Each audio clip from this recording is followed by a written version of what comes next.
Assalamualaikum warahmatullahi wabarakatuh. Perkenalkan, nama saya Keiza Julia Dewi Siswanto dengan NPM 52511111029. Kali ini saya akan membahas tentang komunikasi efektif. Komunikasi efektif adalah proses penyampaian pesan ke komunikator sehingga komunikasi dapat berjalan dengan baik dan lancar. Di sini, pengertian komunikator yaitu pengirim pesan, lalu komunikasi yaitu penerima pesan. Jika kita ingin berkomunikasi efektif, hal-hal yang perlu diperhatikan yaitu yang pertama, who, siapa yang akan menyampaikan pesan. Yang kedua, which channel, media apa yang kita gunakan untuk menyampaikan pesan. Media sosial seperti Instagram, WhatsApp, TikTok, Telegram, dan lain-lain. Yang ketiga, what, apa yang mau kita sampaikan, misalnya cerita atau perintah yang lain. Yang keempat, to whom, kepada siapa kita menyampaikan, apakah ibu, kakak, teman, atau saudara yang lainnya. Yang kelima, ada efek yang terjadi. Reaksi, apakah paham dengan apa yang disampaikan?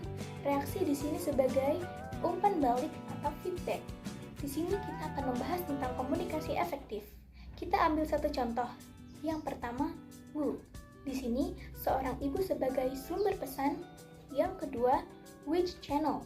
Kita harus memilih channel yang tepat agar pesan yang disampaikan dapat diterima dengan baik dan dimengerti. Di sini which channel yang kita pakai yaitu tatap muka, karena lebih efektif untuk menyampaikan emosi serta memberikan umpan balik langsung. Di contoh ini kita tidak menggunakan medsos, tetapi menggunakan komunikasi interpersonal. Contohnya, sang ibu berpelukan sambil berbicara dengan nada lembut pada anaknya.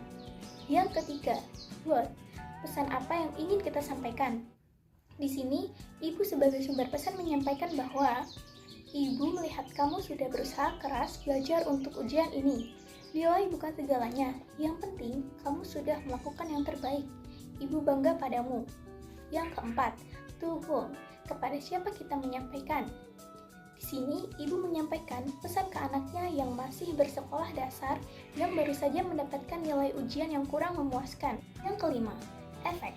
Reaksi anak tersebut yaitu anak paham dengan apa yang disampaikan. Sang anak merasa termotivasi untuk tidak menyerah, bersikap lebih positif, bersemangat terhadap proses belajar dan tidak takut untuk mencoba lagi. Pada perasaannya, anak merasa divalidasi, didukung, dan rasa cemasnya sudah mulai berkurang. Itu adalah contoh komunikasi efektif. Ada berbagai macam komunikasi efektif, yaitu yang pertama, komunikasi ke bawah, dari individu di tingkat yang lebih tinggi ke mereka yang berada di tingkat lebih rendah. Contohnya, bos perusahaan kepada karyawan.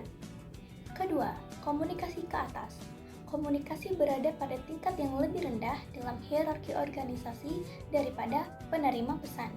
Contohnya, karyawan melaporkan kepada manajer. Yang ketiga, komunikasi horizontal. Komunikasi yang terjadi lintas fungsi yang berbeda-beda dalam sebuah organisasi.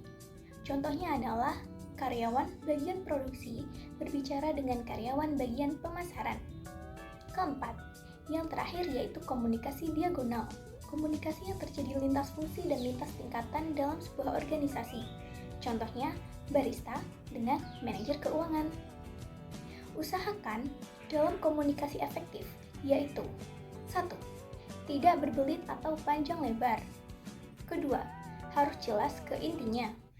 Ketiga, dapat dipertanggungjawabkan. Dan yang terakhir yaitu yang keempat, perlu adanya komunikasi verbal dan non-verbal. Verbal yaitu perlu tanggung jawab, berempati, tidak terburu-buru. Non-verbal yaitu menggunakan budaya setempat. Terima kasih, itu penjelasan dari saya. Wassalamualaikum warahmatullahi wabarakatuh.